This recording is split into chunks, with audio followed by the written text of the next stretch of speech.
Prime Minister Justin Trudeau is promising to make renting fairer in Canada by introducing what his government's calling a renter's bill of rights. So we're going to unpack that today. We're going to look at the three key components he announced to look at what impact, if any, that's going to have on the rental market. So a little bit of background: the federal government is going to be announcing a budget in mid-April. And what they're doing right now is sort of dropping hints and sort of some background into some of the policies that they plan to introduce. So these are sort of early announcements of measures that are going to be announced in the federal budget, with more details in the federal budget. But he did release a video on Twitter unpacking some of the policies they plan to introduce with respects to renting in Canada. So we're going to kind of break down the three components. We'll look at his video, unpack what he's saying to understand what impact, if any, that's going to have. So let's take a look at the first kind of policy measure that they're introducing in his clip.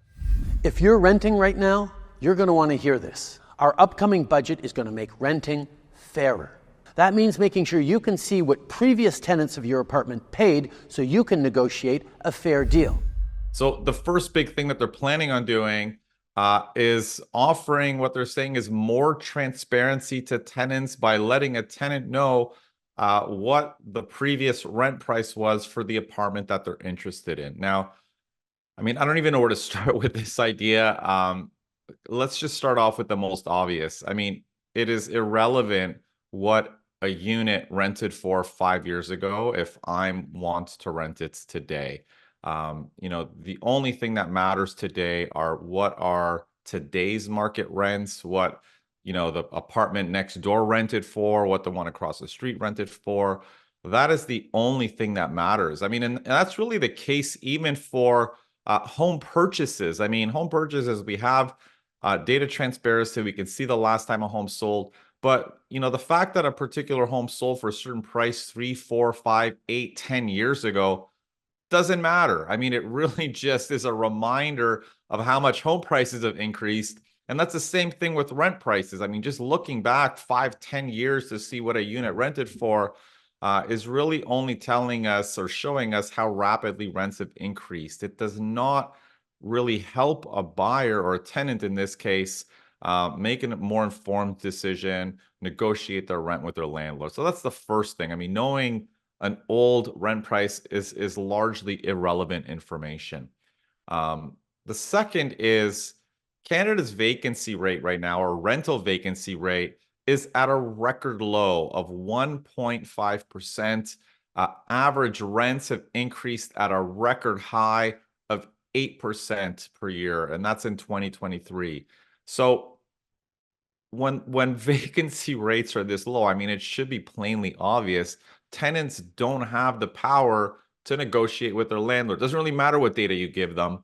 At the end of the day, in a very tight rental market, the landlords have the power. And certainly, for those of you listening in Toronto are probably, may have noticed Toronto's market has softened over the past few months. As I've said in previous videos, this is largely due to a record high number of condos being completed and hitting the market for rent, sort of this short-term supply shock that is taking some pressure off rents. This is not a long-term dynamic. I mean, the long term, we're probably going to still have a very tight rental market, but this is just the market responding to a flood of condo completions. But overall, I mean, if we look at it nationally, vacancy rates are incredibly low. 1.5% for the whole country is very low, which means that some regions are even below that, of course.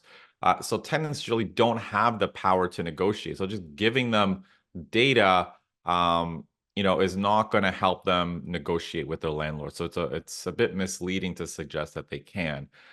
And finally, I mean, the last question is, how the heck is our government going to manage this? I mean, it just seems ludicrous. They're going to have to build a system where every apartment building, every REIT, every mom and pop landlord has to log in and register their rents each year, and every time they release it. And how are they going to control that for private rentals that are not advertised on the MLS or anything like that? I mean, it seems like the cost to build such a system would be so unbelievably high for very little gain. I mean, hundreds of millions of dollars for what is effectively no gain. Now, I don't want to say such a system is pointless. I mean, I did some work for the government of Dubai back in 2017, and they actually had a national rental registry. But unlike Canada's approach, it wasn't to, give renters power, negotiate the rent, and so on and so forth. I mean, they had other concerns. I mean, their concerns were, of course, managing and ensuring what the supply is like, what rent prices are like. They want more research and data to understand the dynamics of their market. In that sense, yes, that helps. That helps researchers understand where rents are going, how quickly they're turning over, and gives more insight into the rental market. So in that sense, it's a positive thing. But they also had it connected with all other types of systems, with their immigration system, their visa system. So basically, if you're trying to rent an apartment, if your visa is expired or invalid, you wouldn't be able to rent it. If you didn't have a proper lease, like it's connected to the hydro system, like all of these systems were connected to ensure that people who are renting had the rights to be there and weren't overstaying their visas, so on and so forth. So they had very specific requirements for doing these types of things. Um, and Canada's sort of like what they're stating is their goal, which is to give tenants power, is completely misleading.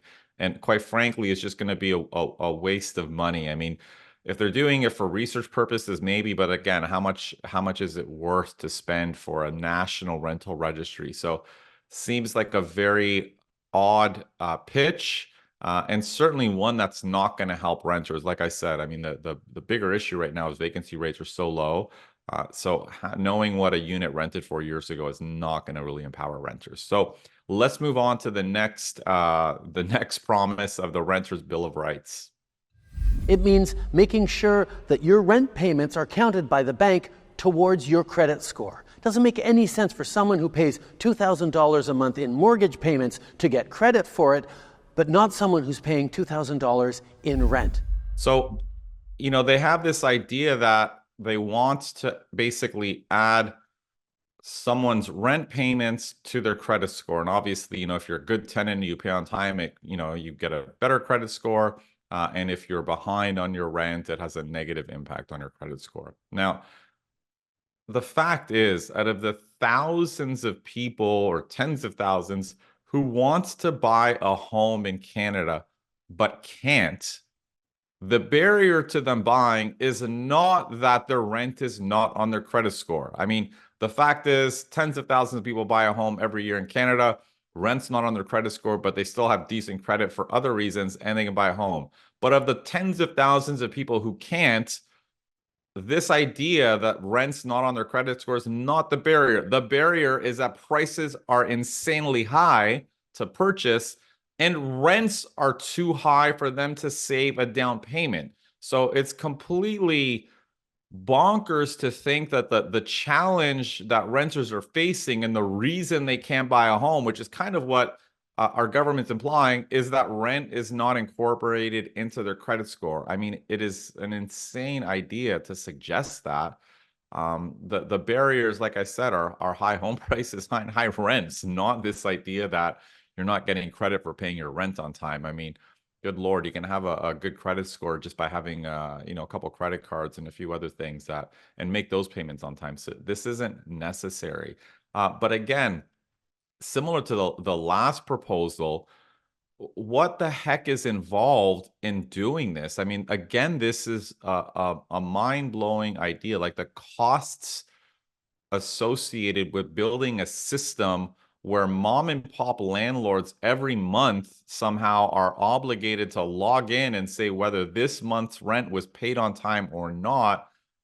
I mean, it's just unbelievable. It is excessive. I don't know how they're going to manage doing that. I mean, between like institutional landlords and the hundreds of thousands or tens of thousands of mom and pop landlords, how are you going to get them all to manage now this online credit system to say whether or not their tenants have paid rent on time? Anyhow, it's again seems like a complete waste of money to address an issue that's not an issue. It's like they have a solution for a non-problem basically. So it's remarkable that This is what they're pitching. Again, this is not going to help renters. This is just, it seems just like a political, I don't know, like a political stunt or something like that to make it look like the government's doing something. So anyhow, let's take a look at the last pitch they have from the federal government as part of their renters' Bill of Rights.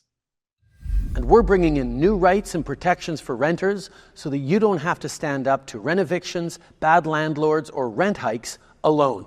It's all part of making renting fairer, and it's part of giving you a leg up for when it comes time to buy your own home. This is what our upcoming budget is going to do, to focus on making the housing market fairer for every generation. So, again, our government's promising more protection for renters, by investing money to help renters. Now, the key thing is, to dispute things like rent evictions and things like that with landlords. Now, the challenge, there's a couple of problems with this. I mean, number one, rental disputes between tenants and landlords are really provincial matters, are not federal jurisdiction.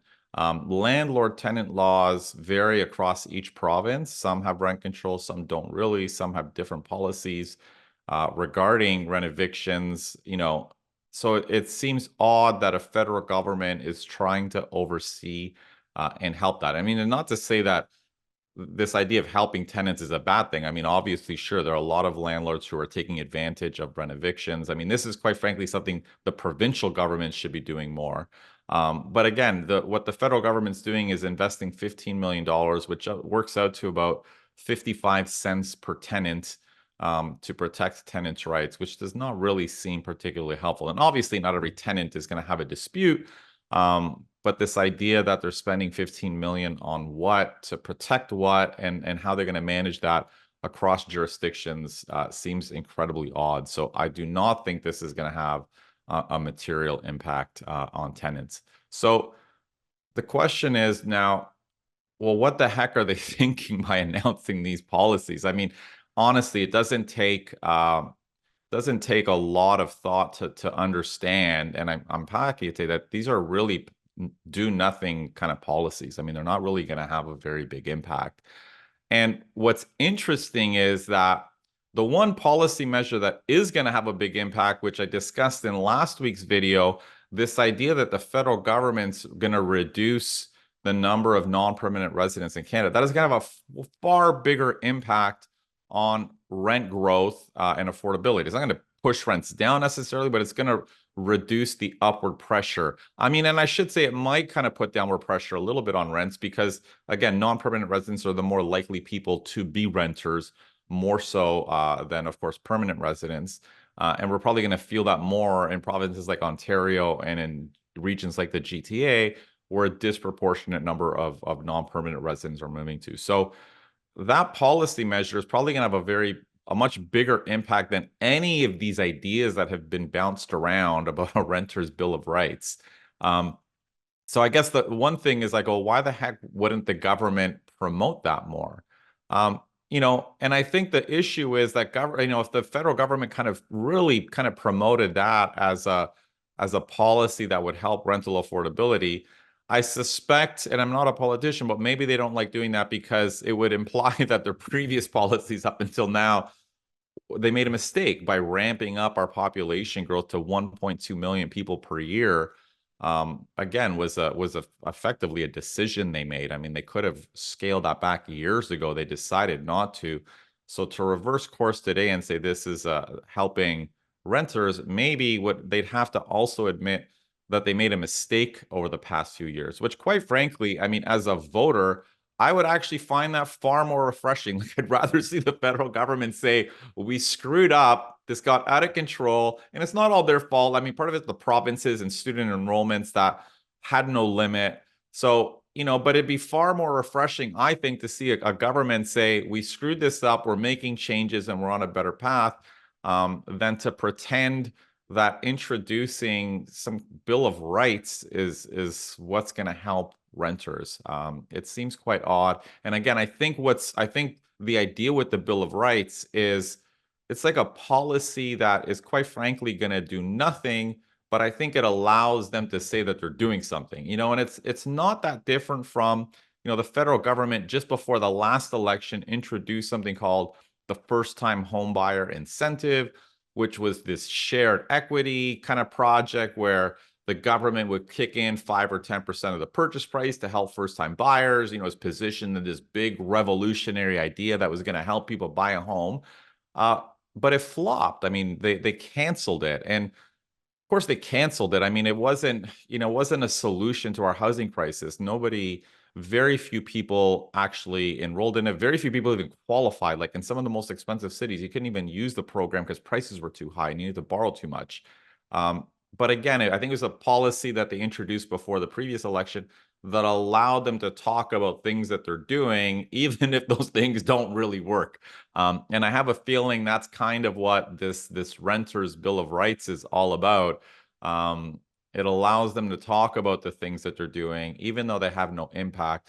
But quite frankly, like the first time homebuyer incentive, it just all seems like a massive waste of money. Like how much money was wasted creating this first time homebuyer incentive that effectively got canceled, and how much might be wasted on all of these initiatives to collect data and add rents to your credit score and all of this type of stuff when it's going to have very, very little impact. And I think that's the other concern when we see policies like this, that they're just political and we end up wasting money rather than kind of tackling sort of the key issues. So, anyhow, that's my thoughts on the Renters Bill of Rights.